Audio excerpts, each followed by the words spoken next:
कीर्तनामधून आक्षेपार्ह वक्तव्य केल्याच्या आरोपावरून सराला बेट येथील गंगागिरी महाराज मठाचे मठाधिपती महंत रामगिरी महाराज वादात सापडलेत।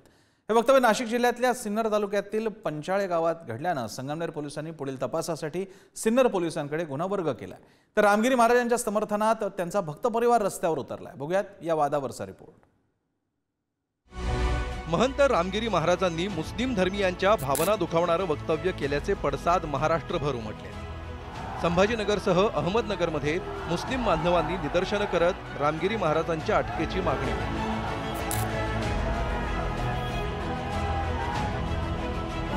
दरम्यान रामगिरी महाराजांच्या समर्थनार्थ त्यांचा भक्त परिवार रस्त्यावर उतरला। अहमदनगर जिल्ह्यातील श्रीरामपुरात रास्ता रोको करत महाराजांना संरक्षण देण्याची मागणी केली।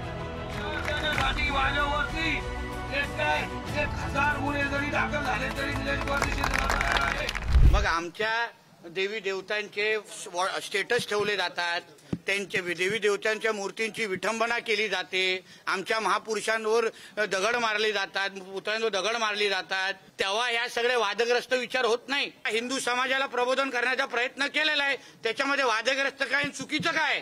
म्हणून जे महाराजांनी बोललेले आहेत त्यांच्या ज्ञानानुसार बोललेले आहेत। पुरा हिंदू समाज त्यांच्या मागे खंबीर पद्धतीने उभा आहे। दोन समाजामध्ये भांडणं होतील, दोन धर्मामध्ये लढाई होईल, अशा प्रकारची शिकवण कधी संतांनी दिली नाही। हे कसले संत? हे तर भाजपचे चमचेगिरी करणारे चमकोगिरी संत आहेत। यांना संत नाही म्हणतायत। जे रामगिरी महाराजांचं कालचं वक्तव्य दोन धर्मामध्ये तेढ निर्माण करणारा होता आणि त्याला जर हे यांचं समर्थन असेल तर राज्यात दंगली घडवायचं त्यांची मानसिकता आहे। वादग्रस्त वक्तव्याप्रकरणी महंत रामगिरी महाराजांवर अनेक ठिकाणी गुन्हे दाखल झाले।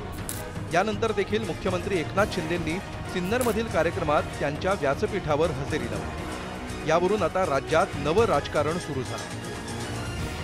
संत परंपरा ही मोठी आहे। संतांच्या आशीर्वादाने हे राज्य कारभार सुरू आहे आणि म्हणून या महाराष्ट्रामध्ये संतांच्या केसाला देखील धक्का लावण्याची हिंमत करता कामा नये। की ज्या माणसावर एवढ्या केसेस झालेल्या आहेत त्याच्याच कार्यक्रमाला जर राज्याचेच मुख्यमंत्री जाणार असतील तर याच्यावर काय बोलणार आपण? मला सांगा, हे किती दुर्दैवी आहे आणि प्रचंड वेदना देणार आहे। आणि आज राज्यामध्ये जी परिस्थिती आहे, म्हणजे दगडफेक कुठे चालली आहे, काही कारणं असू दे, पण मग गृह मंत्रालय काय करतंय हा प्रश्न जो मी वारंवार विचारते। अहमदनगरमध्ये रामगिरी महाराजांविरोधात आंदोलन करणाऱ्या 47 जणांवर गुन्हा दाखल करण्यात आला आहे। विना परवानगी रास्ता रोको केल्याप्रकरणी कारवाई करण्यात आली आहे। दरम्यान महंत रामगिरी महाराज आपल्या वक्तव्यावर ठाम आहेत। त्यामुळे कुठलाही अनुचित प्रकार घडू नये म्हणून रामगिरी महाराजांचं निवासस्थान असलेल्या सराला बेट या ठिकाणी पोलिसांचा फौजफाटा तैनात करण्यात आला आहे। समाजात एकोपा राहावा अशा पद्धतीनंच मला असं वाटतं जनतेला संदेश देण्याची आवश्यकता आहे। तसंच रामगिरी महाराजांनी तसं स्पष्ट केलं। या सगळ्या विषयामध्ये सगळे जाती धर्म जुन्या आता उखाळ करण्यात कोणताही अर्थ नाही। एक धर्माच्या नावावर मत विभागणीचा प्रकार आहे, परंतु लोकसभेत जसं उत्तर जनतेने दिलेले तसंच उत्तर विधानसभेत या सरकारला मिळाल्याशिवाय राहणार नाही। अशी व्यक्ती ही महाराज असू शकत नाही, नंबर 1। दुसरं, काही लोक त्यांना संत म्हणतायत, तर संताच्या कोण्या व्याख्यात अशी व्यक्ती बसते ते एकदा क्लिअर झालं पाहिजे। रामगिरी महाराजांवर देशद्रोहाचा गुन्हा दाखल झाला पाहिजे। धार्मिक भावना दुखवल्याबद्दल आणि असं चिथावणी देऊन येणाऱ्या निवडणुकीच्या तोंडावर हिंदू मुस्लिम दंगे भडकवणारे अशी लोक, मग तो कुठल्याही समाजाचा असो, त्यांच्यावर कायदेशीर कारवाई झाली पाहिजे।